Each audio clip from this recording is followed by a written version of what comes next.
For over 2 decades, he's been a force of nature, a king of comedy and a cultural lightning rod. We know the punchlines, but behind the laughter is a master strategist. This is Big Boys Off Air with Katt Williams. Look, let me explain something to you. I'm not scared to say nothing. I know that shit. I'll say it. In an industry that demands constant attention, his greatest trick isn't always what he says. It's when he chooses to say nothing at all. He disappears by design. As a hunter, it's part of how it goes, is that the prey has to be given enough time to relax and to feel like it's okay. And Come back they out. can maybe say something or do something, and you know, I'm not disappearing to twiddle my thumbs. I'm disappearing to do the behind the scenes work, the inner work, the shadow work necessary to pull off what it is I'm trying to pull off against, at times, supernatural competition. Survival in this business means taking the hits. But true longevity, that comes from knowing exactly how to brush them off. I don't know, Big. All I've ever done is win. Right. I'm just a winner. And, you know, unfortunately, at times, that requires you to take some punches, you know, for people to think, oh, he's losing. And then you win. It's a wonderful existence. He doesn't just speak, he plots. Every move, every word, every silence is calculated, because true power isn't about getting invited to the room. You do want to be in a position where they want you to. You see? Right. You want to be able to tell Diddy no. You see? Piece of shit. That's the position you want to be in. Right. You know what I'm saying? In the room. You want to get all the not way all the way as in the far room. as your jurisdiction will allow you to go to be like, so say again now? What we doing? Nah. He walks a line very few can navigate, and when he finally decides to sit down and pour the truth, the whole world stops to listen. Man, nobody's going to want to do my show. Do you remember what you told them? I told him lots of people were. You said they're all coming. Right. Yeah. And when you look at it, did you know when you sat down that was going to be one of the biggest viewed podcast YouTube episodes with 90 plus million and counting? At the end of the day, it's not about the noise, it's not about the critics, it's about knowing your worth and betting everything on yourself. You created a path that I feel is a blueprint to the way a lot of people do things now.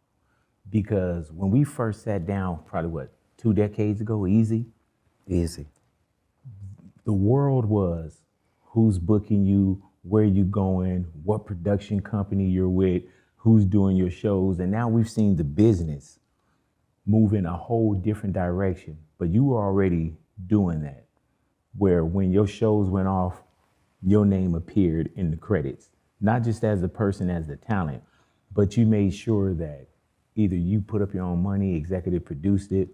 Why was that important to you years ago? My God is just so faithful. Like, I already knew, like, you know how they say know your worth? Mm-hmm. Like, I knew it. I knew my actual worth. The genius isn't an accident, it's an obsession. Are you critical in your own work? Yes, but not overly. Mm-hmm.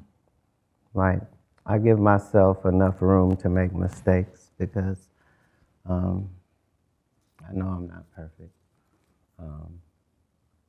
And I've written these 14 hours of stand-up comedy. So it's great for me to even be in the position. I clearly know when I did a 8 instead of a 10, but I'm going for a 10 every time. After reaching the mountaintop, what keeps the fire burning? What keeps you on the road now, even with the new tour that's going out? Like, what keeps you on fire? What keeps you want to get in front of people when it's so easy to kind of like mail it in? And you're in a position where you're in competition with yourself. You know what I'm saying? But what keeps you to where you say, man, I need to get back out there. I need to get on the road. The ticket sales. Sure. Yeah. Yeah, I'm saying I'm still in the same conversation, you know, that one conversation since I started stand up. I'm still in that conversation. So every time they see me, I'm just picking up on that conversation. Hollywood demands conformity. It demands you attend the parties and play the part. He chose the parking lot. Had you ever went to a Diddy party? Like I'm talking about not what it turned out to be, but I'm talking about like when he would have the NBA All-Star party. None of those?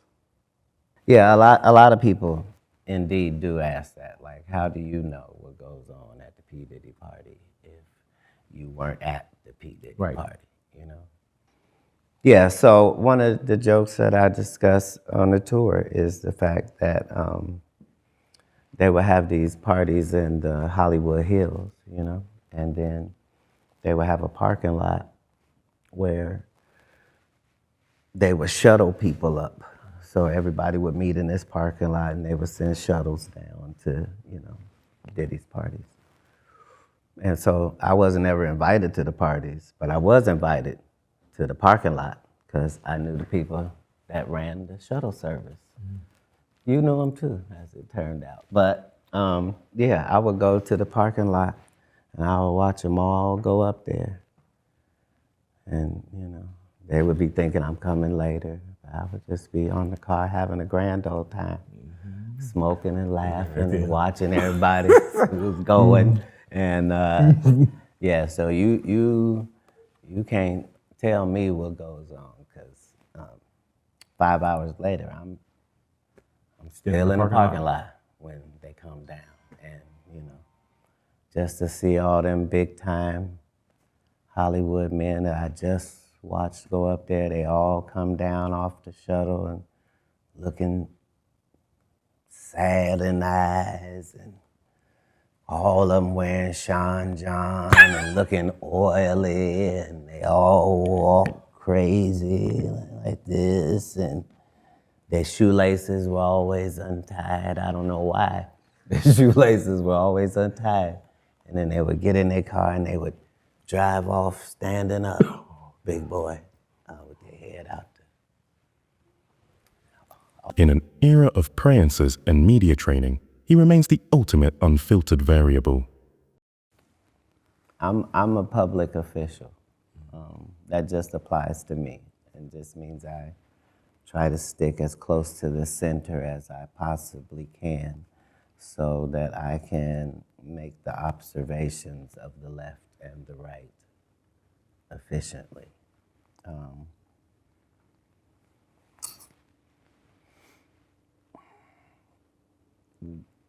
That's what you said is what we just allow them to say so that they'll feel better and go back to work. There's nobody's contract that precludes them from telling the truth. Most of them are liars and bums, and that's why they behave as they do. Unapologetic, undefeated, and entirely on his own terms.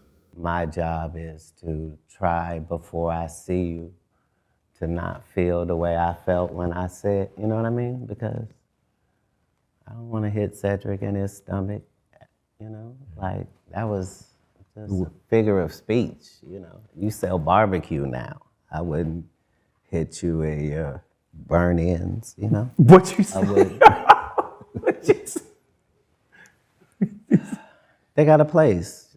Him and Anthony. Yeah. Bad Body Barbecue or something. I don't know the name of it, but I'm saying I'm always evolving, trying to be a better person than I was the last time. Always. So, you know, I'm always like the president. I want peace, but I like war.